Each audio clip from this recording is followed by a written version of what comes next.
Hi, my name is Gregory Scargall and I am an alcoholic.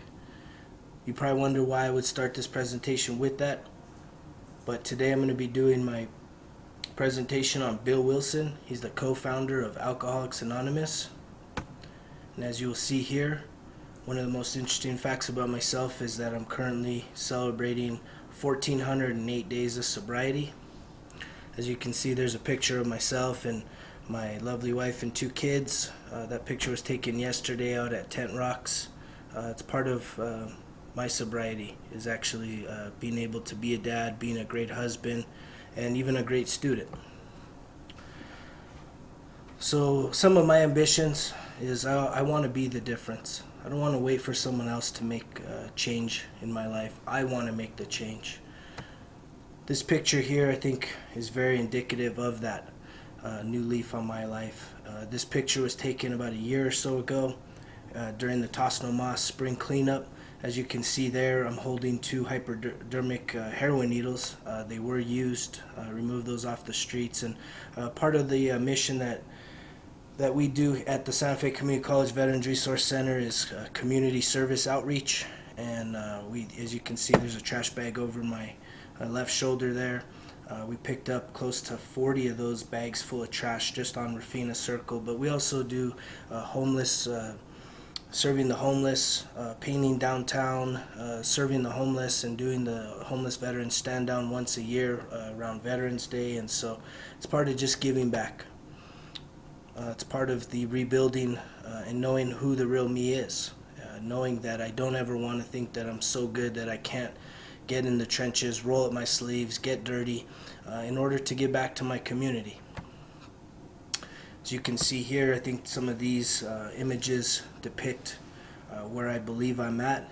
I believe that I am a leader right now as I run the Veterans Resource Center, the community college, but I know that I have bigger aspirations in my life as I'm pursuing my MBA. I know that for me, moving forward, there will be many challenges ahead. I know that as to be a difference maker, I have to get outside of my comfort zone, and I have to be willing to take chances. I think this image really captures kind of what goes on inside my mind when it comes to business, when it comes to marketing, very complex thinking, being a visionary person.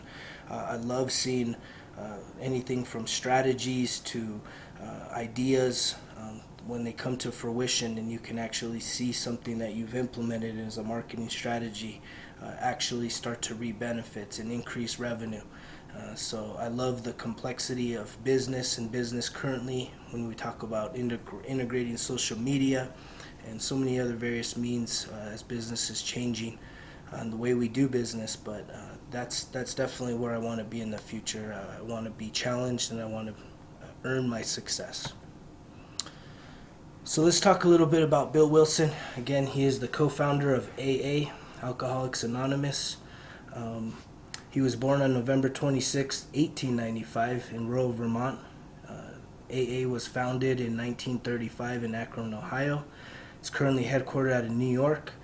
His wife is Lois, and I thought one interesting fact is that at one point Bill believed that LSD, also known as acid, could help cynical alcoholics achieve a spiritual awakening and start on a path of recovery. This is just a real short clip. It should only be about a minute long. Son, whose nickname is Smitty, and who was a teenager at the time, explains that Bill became a guest in his parents' home. After Bill and Dr. Bob met, Bill came to our house and lived for 3 months. You know, both Bill and Dr. Bob were tall, thin Yankees. Bill was quite a bit younger than Dr. Bob. Bill was garrulous. He loved to talk to people. He met people well. He loved to be around people.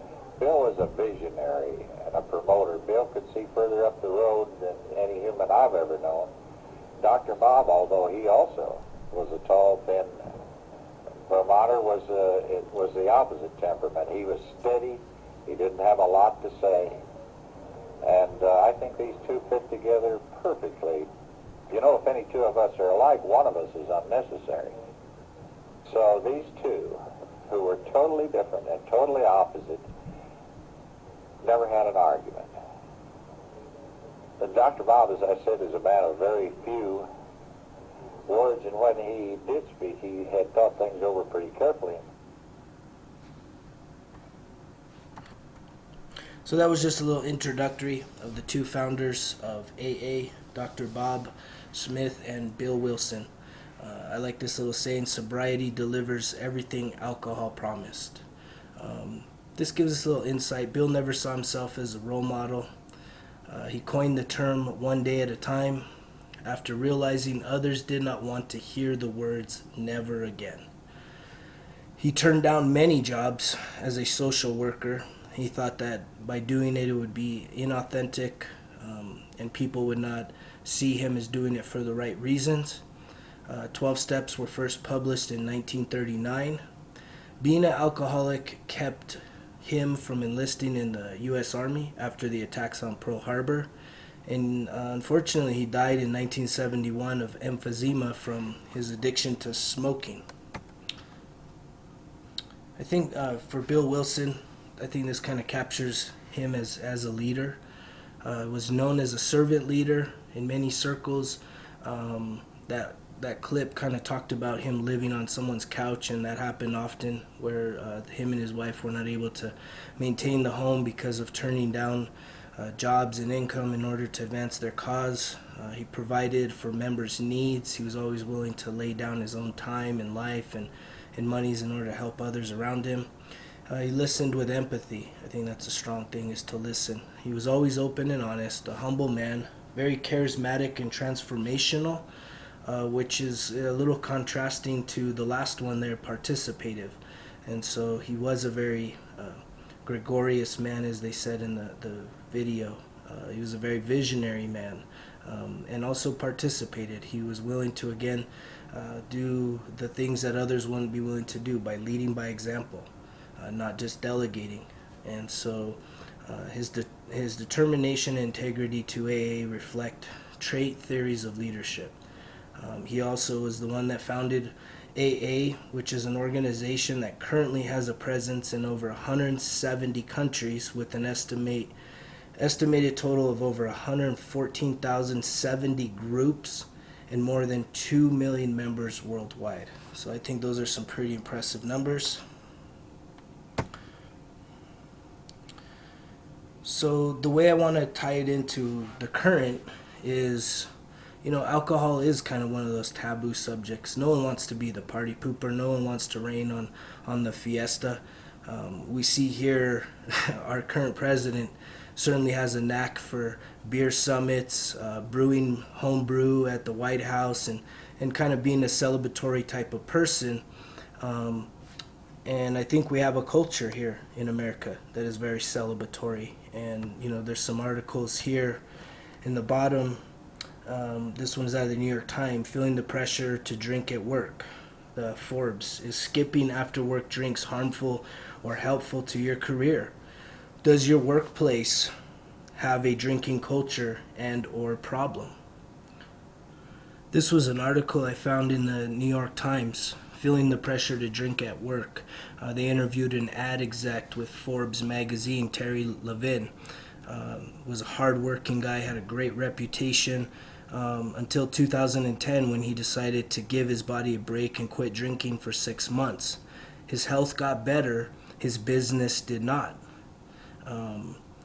Here's a quote he said: "If I would call guys I was friendly with, guys who had their hands on big ad budgets, to see if they wanted to go to happy hour or get something to eat," he recalled, "and they'd say, 'Are you drinking?' 'No, don't worry about it.'" Down here further it says, of American business rituals continue to revolve around alcohol.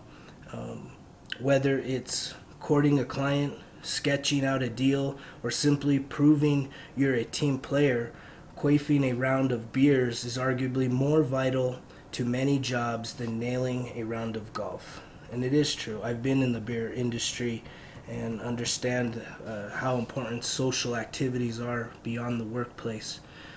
It can sometimes seem harder to get ahead if you're not willing to throw one back.